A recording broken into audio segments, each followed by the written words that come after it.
Hello everyone, I am again here with the criteria of mental health.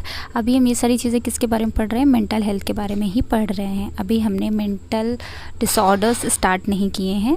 तो सबसे पहले क्या है criteria of mental health? Okay, तो देयर इज़ अ 6 क्राइटेरिया। अलग अलग बुक में वेरिएशंस हैं। तो मैं जो बुक प्रेफर करती हूँ वो है P Prakash and R Shivani, दोनों बुक प्रेफर करती हूँ। तो मैं आई विल ट्राई कि मैं उसका रिव्यू डाल दूँ, तो आपको अगर लेना हो तो आप उसमें से कोई ले सकते हो। तो क्राइटेरिया क्या है? Adequate contact with the reality. Adequate contact देखिए बहुत नॉर्मल सी चीज़ है। अगर एक मेंटली हेल्दी पर्सन है तो उसको पता होना चाहिए कि रियलिटी में क्या चल रहा है। कुछ लोग होते हैं ना, सपनों की दुनिया में जीते हैं कि मुझे कहीं से पैसे मिल जाएंगे या मैं तो कहीं परियों के शहर में हूँ, ऐसे करके। तो ऐसा नहीं होना चाहिए। जो पर्सन है वो रियलिटी में होना चाहिए। फिर control on thoughts and imagination, उसको उसके थॉट और इमेजिनेशन पे कंट्रोल होना चाहिए। ऐसा नहीं है कि वो कुछ भी सोच रहा है किसी के भी बारे में या कुछ भी इमेजिनेशन कर रहा है, मतलब आउट ऑफ द वे नहीं होना चाहिए। नेक्स्ट है efficiency in work and play.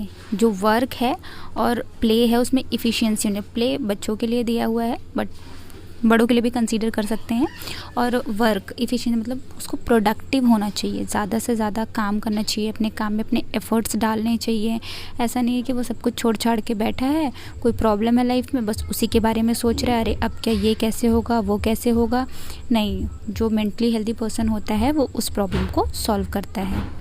Next है सोशल एक्सेप्टेंस। कुछ लोग होते हैं ना जो जिनको ज़्यादा बाहर जाना पसंद नहीं होता है, लोगों से मिलना पसंद नहीं होता है, तो ऐसे लोग भी मेंटली हेल्दी कंसीडर नहीं किए जाते हैं, क्योंकि वो एंटी सोशल पर्सनालिटी, आप बोल सकते हैं कि उनको लोगों से मिलना पसंद नहीं है, तो वो उसमें आते हैं।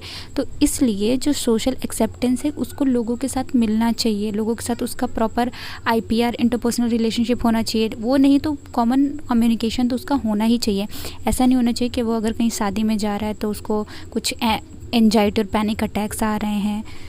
नेक्स्ट है positive self concept. Self concept positive होना चाहिए। ये हमने पहले भी पढ़ा था इसके पहले में, कि उसको अपने बारे में अच्छा सोचना चाहिए। एबिलिटी टू एक्सेप्ट सेल्फ, वो जैसा भी है उसको वैसे एक्सेप्ट करना चाहिए।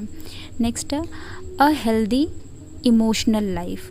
अ हेल्दी इमोशनल लाइफ का मतलब कि ऐसा भी नहीं होना चाहिए कि वो बहुत ज़्यादा इमोशनल है और ऐसा भी नहीं होना चाहिए कि उसके अंदर इमोशंस ही नहीं है। बहुत ज़्यादा इमोशन का मतलब कि थोड़ा सा भी कोई चीज़ हो गया तो वो रो रो के पूरा अपनी तबीयत ख़राब कर लेना, ऑल दिस थिंग, बहुत ज़्यादा टैंट्रम थ्रो करना। और एकदम नहीं होना कि किसी की डेथ भी हो गई तो उसको कोई फ़र्क नहीं पड़ रहा है, या किसी को वो मार भी डाल रहा है तो उसको कोई फ़र्क नहीं पड़ रहा है। ऐसा भी नहीं होना चाहिए। तो इमोशन का भी बैलेंस होना चाहिए। तो ये जो 6 चीज़ें हैं वो आप बहुत नॉर्मली याद कर सकते हो। उसको रियलिटी में जीना चाहिए, उसको अपने उसके थॉट पे कंट्रोल होना चाहिए, उसको उसके अपना वर्क अच्छे से करना चाहिए, सोसाइटी में उसको ज़्यादा इन्वॉल्व होना चाहिए, सोशल एक्सेप्टेंस होना चाहिए। नेक्स्ट है अपने बारे में अच्छा सोचना चाहिए, और थर्ड वन है कि उसकी जो इमोशनल लाइफ है वो हेल्दी होनी चाहिए। Okay, next indicators of mental health. Indicators का मतलब वही चीज़ें फिर से आ रही हैं घूम घूम के कि क्या चीज़ें होना चाहिए। तो आई डोंट थिंक कि मुझे इसमें ज़्यादा टाइम वेस्ट करना चाहिए, बट क्योंकि पार्ट है वो सिलेबस का, तो आप देख लीजिए। जोहाद इन 1958 हैज़ द 6 इंडिकेटर्स। ऐसे कौन कौन सी इंडिकेटर्स, मतलब ऐसी चीज़ें जो कि ये शो करती हैं कि आप एक मेंटली हेल्दी पर्सन हो, वो चीज़ें हैं। तो बस हेडिंग वाइज देख लेते हैं। A positive attitude toward self, वही जो हमने पहले पढ़ा था, accept, ability to accept self, बस वर्डिंग चेंज है।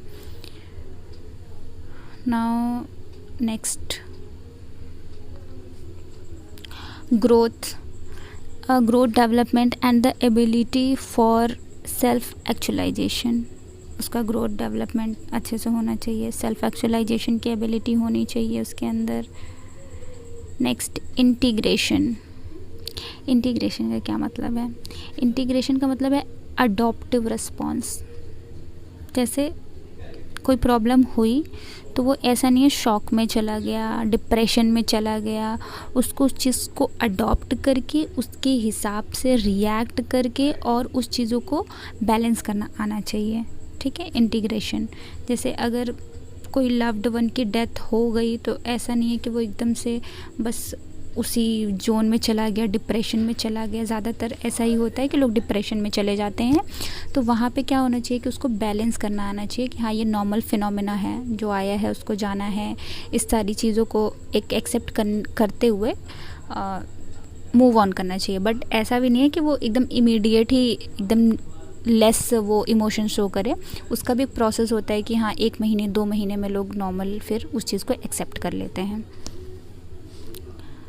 Now the next is autonomy. Autonomy का मतलब क्या है? ये है individual ability to perform in independent self director manner. मतलब वही चीज़ है कि उसको अपने डिसीज़न खुद लेने आने चाहिए, वो अपना काम खुद से करें, दूसरों के ऊपर डिपेंडेंट ना रहे हर चीज़ के लिए। नेक्स्ट है परसेप्शन ऑफ रियलिटी।